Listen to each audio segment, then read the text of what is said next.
This is Eric Keefe, editor-in-chief of The Quintessential Gentleman, and today we in the Zen Den of the WalkGood Yard with the founder, creator himself, Mr. Etienne Maurice. What's going on, my brother? What up, man? It's so funny. I love hearing the ways in which people say my name. Oh, man. I mean, Yeah, all right. So how do you do it? It's okay. It's Etienne. Etienne. But, you know, it's not like a name like Eric. You know, just two syllables, you know? First of all, my father, I have a Nigerian name. It's my dad's name. See? Too. And my father's from the Ivory Coast. So, you know, we all in West Africa. Listen, my African name is Kayode Ogundaju. So the American name, so, you know, I took the easy route. So, my brother, we are here, and it is the Film Good Film and Wellness Festival that's happening right now, Saturday, but you've been started since Thursday. Yeah, since Thursday. We kicked things off with the 25th anniversary screening of Love and Basketballs with the African American Film Critics Association. Gina Prince Bythewood, she donated she actually gave away 2 of the last shooting scripts of Love and Basketball. Wow. So we gave one away to someone who was in attendance. She sent a nice little video, just sharing her appreciation of us acknowledging the movie. And then she gave me another one that I gave to my sister with a little note that said, you know, thank you for supporting the film after 25 years. Wow. Yeah, that's really cool. Man, so first of all, this is my first time attending, because y'all know I'm new to LA. And I am blown away by the setup. I'm blown away by the conversation, the people, and then also the gems and the conversation. And I always say the people who are able to express this because the people who are cultivating this space to allow those things to come out. And I first want to commend you on that as a person that attends a lot of events all the time. And yeah, that's right. I'm not gonna lie to you. That's right. Who's outside? Outside.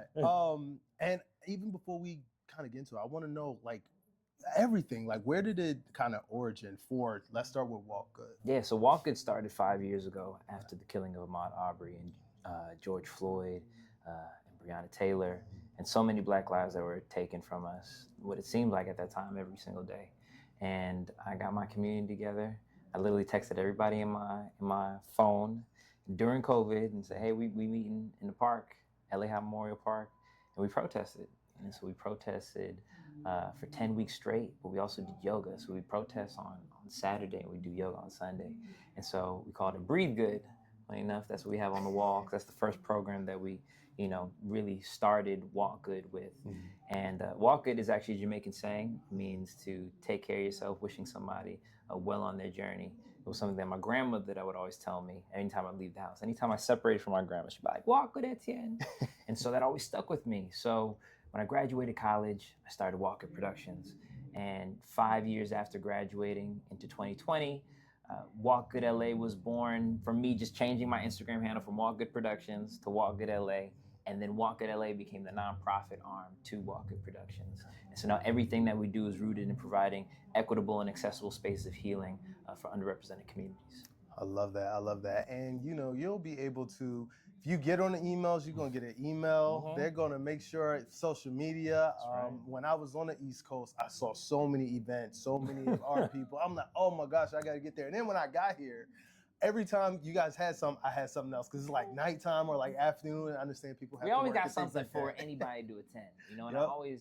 I used to be upset when, you know, certain people always say, man, I'm gonna come, and then never show up. Yeah. But then I really had to shift my perspective around, you know, how people show up and how people have the capacity to show up. And it's always gonna happen when it needs to happen. Yeah. So you having this experience at Film Good was how it's supposed to be, you know. And I think that's what's so special about what we do, is that we offer so many things, but it's all rooted in healing, whether it's through mindfulness meditation, whether it's through yoga, whether it's through storytelling. And that's what Film Good is all about, is healing through storytelling, film, and wellness.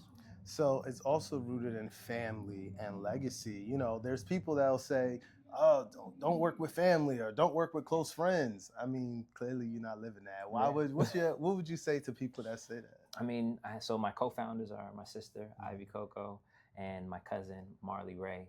And the three of us were really just bonded together. And we've become way closer now as business partners. My cousin Marley, she actually is the studio director that we're in at the WalkGood Yard. So she organizes all the classes and all the programs. My sister, she handles the marketing side of things and creative strategy with two of our other members, Jay and Kavi. And they're brothers as well. Oh, so wow. like we're all legit a family-led organization, really just trying to do the good work that's not being done in Los Angeles. And hopefully what we're doing is going to send a ripple effect across the nation and across the world, that there are spaces for people to just be in a real, authentic, genuine way. And that's what we're going to continue to do, is just continue to do the good work. Yeah, and he does a good work. I remember I saw during the fires, you guys were out there, you were supporting the community, especially our community and anyone that needed need. So definitely doing the good work. I want to talk about where today in this, kind of the space that we're in now, which is the FilmGood. It's the Film and Wellness Festival. So let's talk specifically about the merging of film and the wellness piece. It's an intersection that has yet to have been, identified, really. Nobody is doing a film and wellness festival. We're the only ones. And it was right, because we are a wellness organization. I didn't want to abandon my passions as a filmmaker, as an actor, because of the community that I was building. So FilmGood was an opportunity for me to really pour back into my creative side. And lo and behold, as soon as I did that, I started getting opportunities that I've always dreamed of. Now I'm about to showcase my second Christmas movie on HBO Max, starring myself and Kiki Lane. It's called Fake Yourself a Merry Little Christmas, coming out November 29th. Plug. Come on now, on Own for the Holidays. And so, I wholeheartedly believe that because I poured so much into my community in these last 5 years, that God is now pouring back into me and giving me the opportunities that I'd always prayed for. So I always tell people, if you're starting any business, if you're building any community, make sure that it's rooted in service and making an impact in people's lives. I used to care about, selling out all of our events or making sure that the most amount of people were there. But then it made me realize that it's not about the quantity. It's about the impact and how what people are going to say. And it's not necessarily about what you said, but how you made them feel. Right. And I know whatever program, whatever experience anybody comes to at WalkGood, they can always say, wow, this is exactly what I needed. And I'm gonna add to the piece that I learned today, which was that intersection of film and wellness, where it's like, as a creator, y'all gotta check in with yourself. You gotta make sure you're mentally good. I always say it's very hard to create when you're stressed, depressed, worried about things. Like you really have to be in a good space to put out your best work. Not saying you can't create, but to put your optimal best work, you have to be in there. So I was like, oh, that intersection, it actually makes sense. It does. When you think about it. I mean, think about wellness, mindfulness, meditations. That is the one thing that intersects any business. If you are an engineer, if you're a scientist, if you're a lawyer, if you're a doctor, if you don't have a healthy, focused, clear mind, you can't make healthy, clear decisions. And I think that is just the basis of creating, is to have the freedom to be liberated in a space where you can create, where you can tell that story, because there's going to be a community out there that wants to hear what you have to say. And he's actually walking the walk, because every time he introduced a person on the panel, he would say, are we going to do a breathing exercise? We go, all right, no, 1, 2, and I'm like, and you got different techniques different too. techniques. And when he did it, I was rushing to get here. I was interviewing people. I was all right, and then he said, and it was this calmness that I felt, and I appreciated that. I really did. Of course. A lot of us, we don't have these types of spaces, especially with people who look like us. And I think that's also what's so special about the space that we're in right now at the WalkGood Yard. We're a creative wellness studio. So not only do we offer yoga classes and mindfulness meditations 7 days out the week, we also have a comedy show called Laugh Good, because healing also comes in the form of a laugh. We also have Jam Good. It's a jam session where we have artists, local artists come in and they play their music, and and also comes in the form of music. Yeah. So many more goods to come. I love that. Yeah. So we talking about storytelling, and I want to talk about the industry as a whole, because you are intertwined in the industry from so many different levels, from your mother, who she is, and the legend that she Shout is. out to Shirley Ralph, one and only. To you being not only a filmmaker, but also helping other people, producing projects and things like that. As it pertains to our stories being told in this space now, where are we? And what do we need to do to kind of move forward? I think right now we're suffering in the sense of we are so far gone from the days where you could turn on the TV at any given moment and you could see black folks, whether it was WB, whether it was UPN, whether it was these full-on networks that were dedicated to black audiences. Those days are gone with the wind. Now, black creators are creating their own channels, building their own communities. And I'd like to think WalkGood is just another community that's really helping develop and showcase the next generation of black and brown storytellers. If you think about it, anytime there's a new project that comes out, we all see it on our phones, right? And a lot of creators are starting to get back into the wave of creating content, creating films that are directly to the digital landscape. But I think with Film Good and what we're building here is you get to see these projects, you get to see these shows on a screen in community, and you get a live feedback, you get like live laughs, you get live cries, and get live reactions from the art being showcased.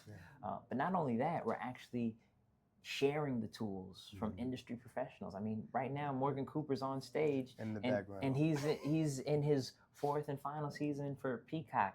Ramla Muhammad, who's about to shoot her fourth season for Reasonable Doubt on Hulu. Denise Davis, who's Issa Rae's producer for One in the Days and Insecure. So we have industry professionals who have been through the fire, and I think what we're doing now is extending a fire extinguisher so that we can show people how to put out these little fires when they're going through it.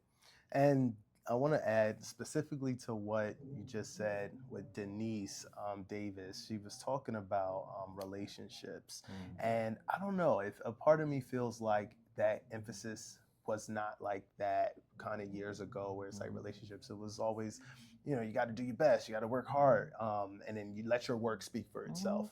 However, in this space we're in now, I feel like it is relationship building, and it is about meeting people and talking to people, and you've cultivated and created a space for people to do that. But I would love for you to talk just about your experiences kind of networking and what that means in examples. I mean, everybody that I just said, these were all relationships that I built in the last 10 years.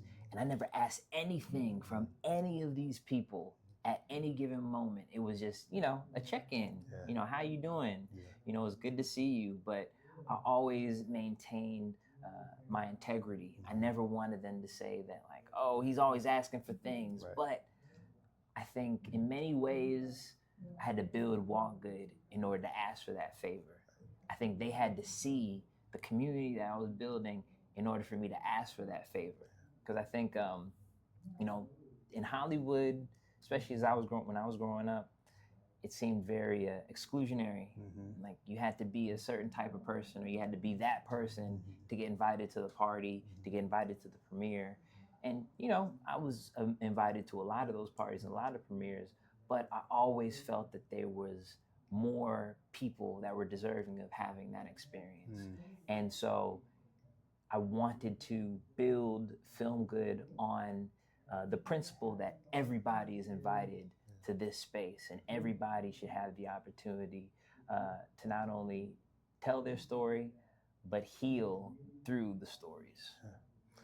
That I want to know advice from you, again, many hats. So I don't want it to be a specific generic a specific answer to any particular hat, but advice for people who are feeling like they're, working hard, and it's just not happening. What would you tell that person? Do what makes you happy. And I know that sounds so cliche, but because I always thought it was so cliche to do what made me happy, it's easy to just ignore your true, authentic joy. I think for me, when I started doing yoga, that's what made me happy. I got my yoga certification. I took a break from acting. I took a break from filmmaking. But God brought me back to exactly what I wanted to do because I had to step back. But I was always focused on what I wanted to do. But I had to be great at one thing. I had to be great at building the community. And now I have a TV show. I got a movie coming out, and I know that there's an audience, there's a community of people that will support what I'm doing because of how I've made an impact on their life through this community that I've built. So it's all full circle. For anybody that is trying to figure it out and trying to identify what they should do in their career path, I would say just be patient. Be patient with yourself. And I know it's easier said than done, but when you can visualize, you can see what's for you, it's not going to miss you. And I believe that. I believe, and thank God I have a family that has prayed for me through all the ebb and flows of my life, because I could very well not be here right now. After someone who has survived gun violence, someone who has survived my own mental health traumas, I could not be in this building right now. Right. I could not be in this space, in this community that I've built with my family. And so I always stay in immense gratitude that I have a family and friends that have supported me along the way. Yeah. And those small wins, those are so important for you to hold on to, because those are the ones that say, all right, to keep you going, at least you're in the right path, at least you're going. Because sometimes you just like, oh my gosh. Sometimes, a lot of times. Most times, But I think we also live in a day and age where sometimes we don't want to give too much. Sure. Sometimes we don't want to share too much because we don't want to be that person that's always talking about their traumas. But also, we can talk about how we overcame these traumas. It's easy for us to sit in what we've done, but it's so much harder to sit in what we've overcome. And I'm sitting in what I've overcome. I think that what has helped me along my path and my journey is being as vulnerable as I can. Because I'll be honest, there was a time, when I went to the psych ward and I was put on a 72-hour involuntary confinement. I wanted to tell everybody that, listen, I'm not crazy. I came out on the other side. And I remember my mom, she didn't want me to tell anybody. I'm like, no, this is my truth. This is what I went through. But at that time, it was so stigmatized. Just sharing, you've even been to the psych ward, is a very scary thing. And it was scary, but I was like, no, I'm good. But I think reflecting back on that time in my life, it informs what I'm doing now.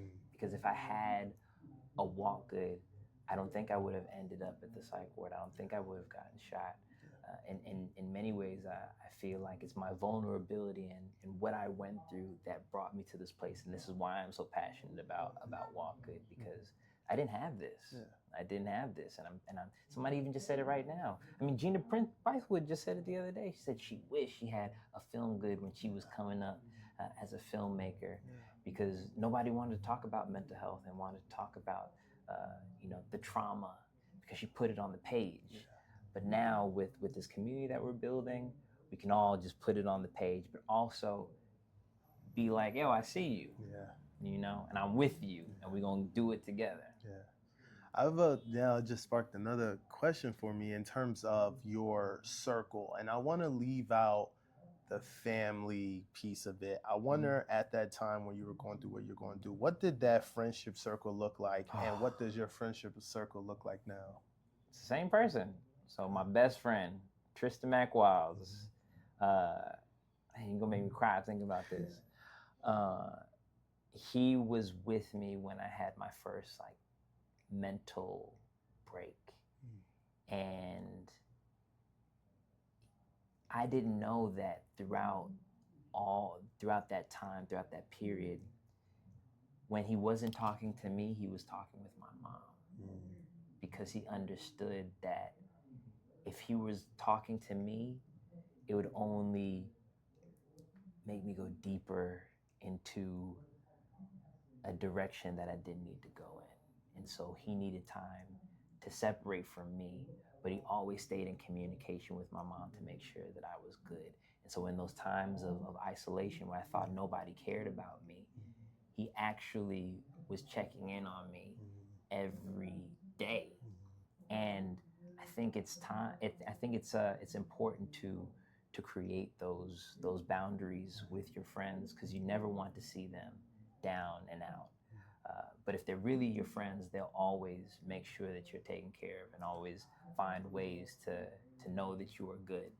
Um, and yeah, Tristan's my best friend till this day. He was the best man at my wedding, and he's always stuck by my side. And my other best friend, Ron Bass, the two of them are people who I can call every single day when I'm having a bad day or when I'm upset, or even when things are good. They're always there to lift me up when I'm down, and also humble me too from time to time. But yeah, those two guys, they really helped me. And then also my other friend Blake Lynch. These three guys have like really stood by me through everything. Blake was with me, you know, when everything had gone bad, you know. But yeah, I think during that time I was really upset because I didn't think that I was worthy of being loved, whether it was from a friend, whether it was from family, but I just wasn't in my right state of mind. But they were patient with me and they loved me throughout that time, and they saw me on the other side. I'll end at this too. It's like, I think a lot of people, they write people off if they're crazy, you know. But the love, the consistent love, is what kept me whole when I was broken, you know. And that patience and that grace that I was given from Blake, from Ron, from Tristan, from my sister, from my mom, my grandma, they made me believe that I could be a better version of myself, because they empathize with me. And that's one thing I want people to walk away from this. If you made it all the way to the end of this interview, is that just be a little bit more compassionate to people's pain, because you never know what people are going through. You never know what people are going through. And I would say, to add, you know, the reason I'm asking that is I want to employ more men, Black men, to reevaluate their circles and their friendships. Yeah, y'all go to the club. Yeah, y'all talk about getting this and getting that. However, who are you calling when you have a bad day, when you're not doing well? And how are they helping you? How are they bringing you up? How are they speaking life into you? So I always try to say, I have core friends that when I call, I need them, they're going to answer. We going to shoot the shit, sure. But it's also something about having people that really support you and want the best out of you. And it don't have to be 50 people. It could be 2, 3, 4, you know? Question for you is, how do you think Black men can heal in America? Black men can heal in America by going to healing circles. Black men can heal. Talk to me, healing circle. So healing circle is something that, and this is just a slight plug. Okay. So at WalkGood, we have something called You Good. You Good is a Black men's healing circle that I started 3 years ago. It was during the time when my wife, at the time she was my girlfriend, she was about to break up with me. And I was like, man, I don't know what to do. I gotta figure this out, man. I can't lose her. So I'm gonna build this community. And you know, You Good can mean a bunch of different things. Right. You good could mean like, yo, you good, like where my money at? Yeah. Or like, you good, like You good? You all right? Yeah. And that's where You Good came out. And You Good, we do yoga, we do sound baths, Mm-hmm. but most importantly, we do journaling. So we reflect on life, grief, pain, what it means to be a man. But the most important part, we have the breakout circles where the brothers get to go in individual groups of four, three or four men in a group. That's about like 100 of us. Mm-hmm. And we get to reflect on what we wrote down on the piece of paper. I mean, how often do men journal? Right. How often do we get to talk to one another? And maybe it might be a brother that you never met. Right. I used to think that the movement of yoga was the healing experience, but the healing experience is brothers connecting, brothers sharing what we've been through, because then we become mirrors of each other. Right.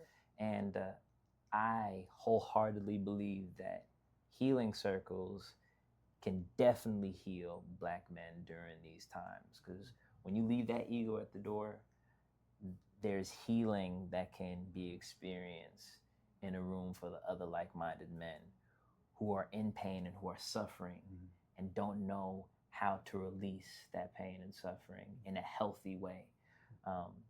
You know, when I was dealing through my own mental health challenges, and when I was suffering from substance abuse, I had developed these negative coping mechanisms, you know, smoking and drinking to the excess. But I think a healthy coping mechanism is to feel and acknowledge what you're feeling, and write it down on a piece of paper and let it go and talk about it. Because now once you talk about it, now you have to hold yourself accountable, you know? Right. And I think journaling and reflection offers a space to be accountable. And I think that's a progressive step forward to healing us as Black men. Love that. My last question for you is, what can we look forward to from all the goods? Walk Good, Film Good, You Good. We're getting ready for our gala, Okay. December 6th. And this is an exclusive. This is an exclusive All that's right. happening right now. Okay. We are honoring Janae Aiko, Wow. Lena Waite, Okay. Beam, the Black Emotional Mental Collective, and one more person that's going to be announced pretty soon. But yeah, that's going to set us up so that we can continue to do the programs that we do in Los Angeles, and one day we'll be able to buy this building that we're in, or a building, whatever God provides, we're going to take it.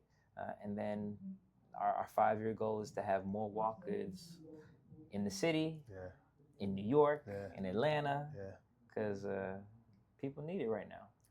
Do. And I just want to say again, it's my first time actually meeting him in person. But I'm proud of you. And I'm proud of you from afar. And it's so crazy because you never know who's watching. People are always watching. But when you're able to see like just how people grow and how they're leading with their spirit and leading with their faith and leading with just trying to be good people. See? It's amazing. It's the branding. It's the branding. I just want to say, thank amazing, you, man. my brother. I appreciate you, Congratulations. Eric. Of course, man. Thank you, man. Thank you for being here. Make sure y'all pay attention. Always, it's on social media. I know y'all have seen his posts. They go viral all the time. Make sure you check out his organization, WalkGood. WalkGood LA on all platforms. Thank you for tuning in. Peace.